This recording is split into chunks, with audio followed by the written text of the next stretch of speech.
নমস্কার বন্ধুরা, মিঠু রান্নাঘরে তোমাদের সবাইকে স্বাগত। আজকে আমি তোমরা দেখতে পেয়েছো আম পেড়ে নিয়েছি, দাদাকে দিয়ে আম পেড়ে নিলাম। সেই আমগুলো দিয়ে আজকে আমি কাঁচা আমের আচার বানিয়ে নেব। সেই রেসিপি তোমাদের দেখাবো। এমনভাবে আচারটা বানাবো, সেই আচার কিন্তু 2 বছর একেবারে ঠিক থাকবে, কোনোভাবেই নষ্ট হবে না। তোমরা 2 বছর রেখে খেতে পারবে।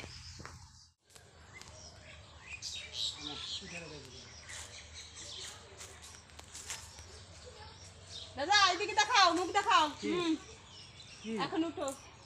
ওরে মুখ দেখাও বলে? হ্যাঁ, আচার বানায়া পাঠা দিও। হ্যাঁ পাঠাবো।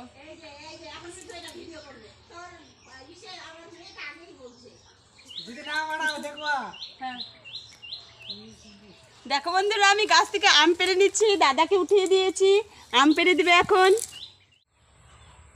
দেখো এবার আমি গাছ থেকে আম পেড়ে নিলাম, সেই দাদাকে দিয়ে আম পেড়ে নিলাম। সেই আমগুলো আমি নিয়ে নিচ্ছি, ব্যাগের মধ্যে ঢুকিয়ে নিচ্ছি।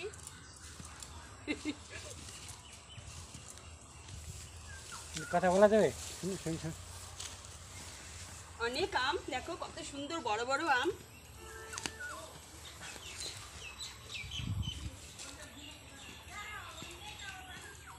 আরো আছে কি দেখা যাচ্ছে?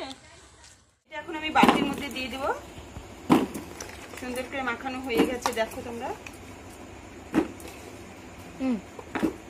এখন সারা রাত এইভাবে রেখে দেবো, সকালে আমি আচারটা বানিয়ে ফেলবো।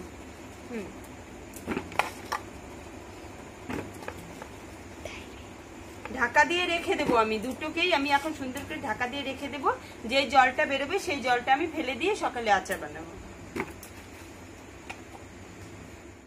দেখো রাতে যে আমি হলুদ লবণ দিয়ে আমগুলোকে রেখে দিয়েছিলাম, তারপরে আমি সকালবেলায় জল নিংড়ে নিয়েছি। আমাদের কিন্তু একদম জল নেই আমগুলোতে।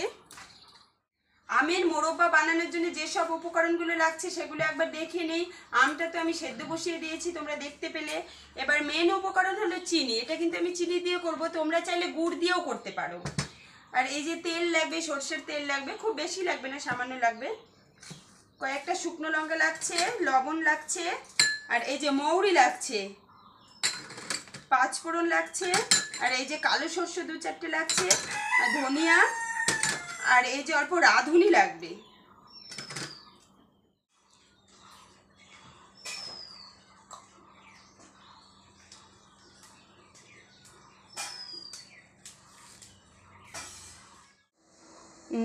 দেখো এই আমাদের মিষ্টি আচার হবে, যেহেতু মোরব্বা হবে, তো যার জন্য একটু হালকা গরম করে নেব। পুরো সেদ্ধ করব না, অল্প হালকা সেদ্ধ করে নিচ্ছি। এই যে জল ফুটছে, এই জলে আমি এখন দিয়ে দিচ্ছি আমগুলোকে।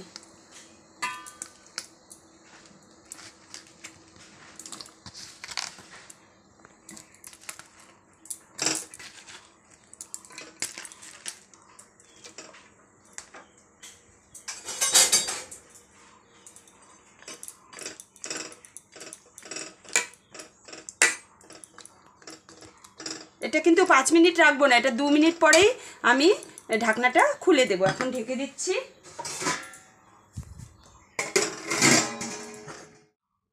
দেখো ঢাকা খুলে দেখছি,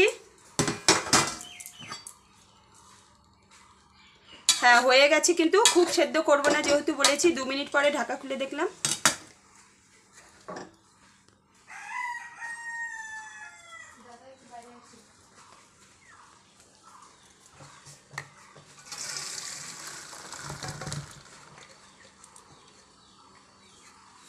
আবার জলটা কিন্তু আমরা খুব সুন্দর করে নিংড়ে নেব।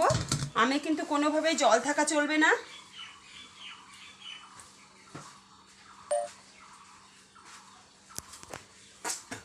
ফোন হ্যাং মারছে, মনে হচ্ছে না ভিডিওটা হচ্ছে। দেখি দেখি, তাহলে আবার করতে হবে, কথা বাড়াই কাম নেই।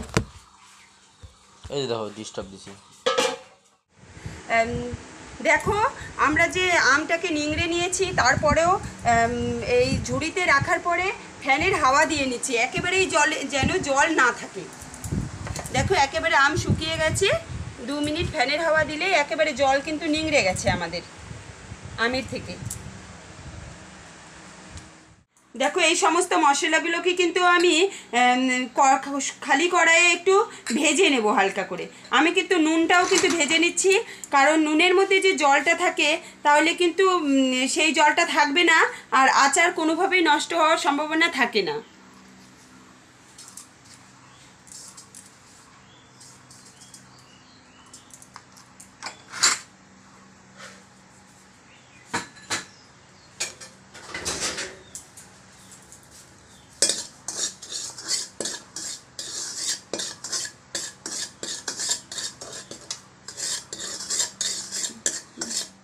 দেখো এবার আমি এই কয়েকটা সামান্য শুকনো লঙ্কা দিয়ে দিচ্ছি, ধনে দিয়ে দিচ্ছি,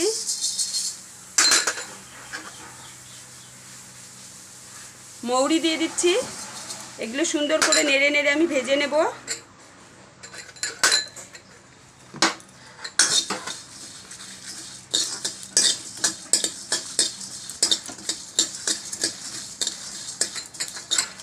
সুন্দর করে ভাজা হয়ে গেছে। এখন শেষে আমি কালো সরষেগুলো দিয়ে দিচ্ছি,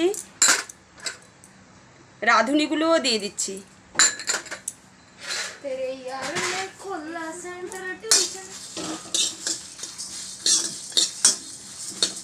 ঠিকঠাক ভেজে নিতে হবে একদম।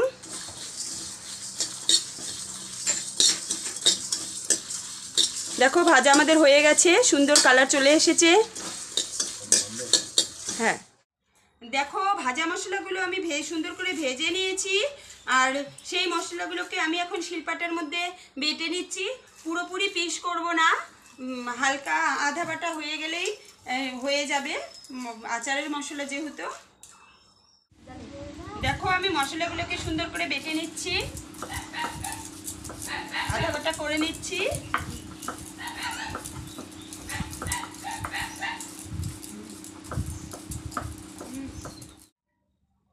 দেখো আমাদের মশলা কিন্তু একেবারে রেডি হয়ে গেছে। আমি কিন্তু এই মশলাটা পুরোপুরি গুঁড়ো করিনি, হালকা গুঁড়ো করেছি। আর হলো এটার মধ্যে কিন্তু কোনোভাবে জল লাগানো যাবে না, জল ছাড়া শুকনোভাবে আমি গুঁড়ো করে নিয়েছি। দেখো উঠিয়ে নিচ্ছি মশলা। এই আচার করতে কড়াই আমাদের গরম হয়ে গেছে। দেখো এই আচার করতে গেলে খুব বেশি তেলের দরকার নেই, এটা যেহেতু চিনি দিয়ে মোরব্বা হচ্ছে তো সামান্য তেলই দেবো আমি।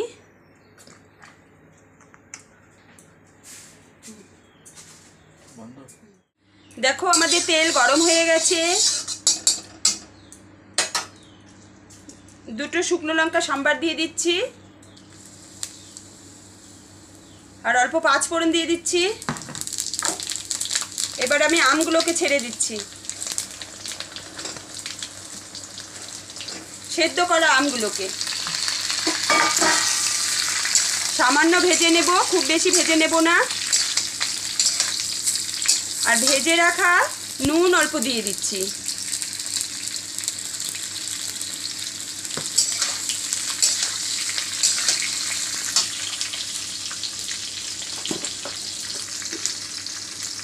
অল্প হলুদ দিয়ে দিচ্ছি।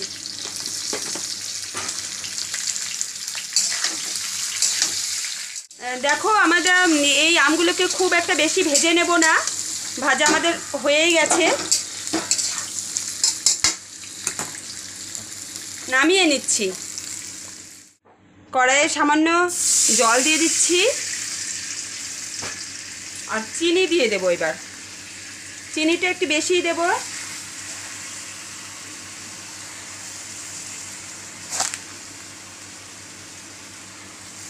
কেন এটা যে মিষ্টি আচারই হবে, এটা মোরব্বা হবে, তো চিনিটা একটু বেশি লাগবে।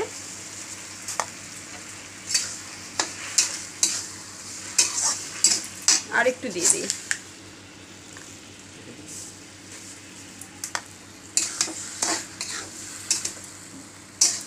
দেখো চিনি আমাদের ফুটতে শুরু হয়ে গেছে, জাল হয়ে গেছে। এখন আমি এর মধ্যে এই আমগুলো ঢেলে দেব। সুন্দর করে চিনিতে কিন্তু নাড়তে হবে, না নাড়লে কিন্তু লেগে যাওয়ার সম্ভাবনা থাকে।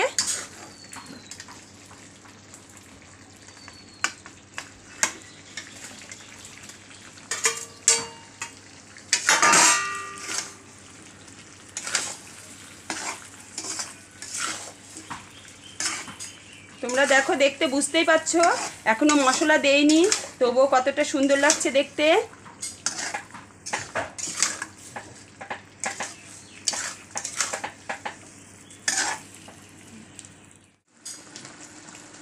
দেখো আমাদের কিন্তু মোরব্বা একেবারে রেডি হয়ে গেছে। দেখো চিনির শিরার মধ্যে কি সুন্দর করে ফুটছে, আর আমটা যতটুকু সেদ্ধ হতে বাকি ছিল এই মোরব্বার মধ্যে কিন্তু একেবারে সেদ্ধ হয়ে গেছে আমের টুকরোগুলো। এখন আমি এর মধ্যে মশলাগুলো দিয়ে দেব, ভেজে রাখা গুঁড়ো মশলাটা দিয়ে দিচ্ছি।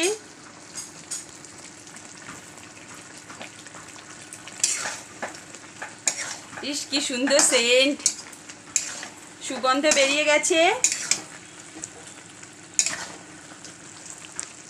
সম্পূর্ণটাই দিয়ে দিচ্ছি।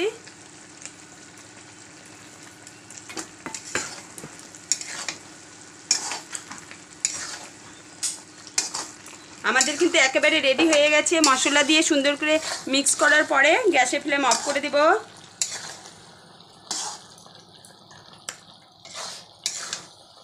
দেখো দেখতে কতটা সুন্দর হচ্ছে, কত সুন্দর লাগছে। একেবারে কিন্তু মোরব্বা, আমের মোরব্বা একেবারে রেডি হয়ে গেছে। দেখো দেখতে কত সুন্দর লাগছে।